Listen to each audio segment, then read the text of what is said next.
জামাত ইসলামী প্রতিহিংসার রাজনীতি থেকে বেরিয়ে এসে শান্তি ও সম্প্রীতির রাজনীতি চায় বলে মন্তব্য করেছেন যশোর ২ আসনের দাঁড়িপাল্লা প্রতীকের প্রার্থী ডাক্তার মুসলেহ উদ্দিন ফরিদ। যশোরের ঝিকরগাছা বাজার এলাকায় আয়োজিত নির্বাচনী সমাবেশে তিনি বলেন, তরুণরা পরিবর্তন চায় এবং দেশবাসী শান্তিপূর্ণ রাজনীতি দেখতে চায়। তিনি জানান, ১১ দলীয় ঐক্য ক্ষমতায় এলে দুর্নীতিকে কোনোভাবে প্রশ্রয় দেওয়া হবে না। শিক্ষা, চিকিৎসা ও চাকরি সহ সব ক্ষেত্রে মেধা ও যোগ্যতার ভিত্তিতে অধিকার নিশ্চিত করা হবে।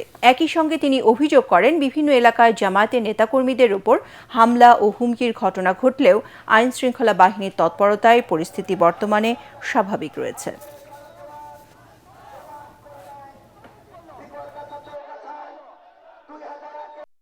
সবাই এদেশে জন্মগ্রহণ করেছেন, আমরা দৃঢ়ভাবে বিশ্বাস করি সবার সমান অধিকার এই দেশে আছে। শিক্ষা ক্ষেত্রে বিভিন্ন বিশ্ববিদ্যালয়, মেডিকেল কলেজ, সকল ক্ষেত্রে, চাকরির ক্ষেত্রে মেধার উপর ভিত্তি করে প্রতিযোগিতামূলক পদ্ধতির মাধ্যমে স্বচ্ছ একটা সিস্টেমের মাধ্যমে যদি আমরা সেই সুযোগকে দিতে পারি, তাহলে আমি মনে করি সবার সমান অধিকার সেটা নিশ্চিত করা হবে ইনশাআল্লাহ।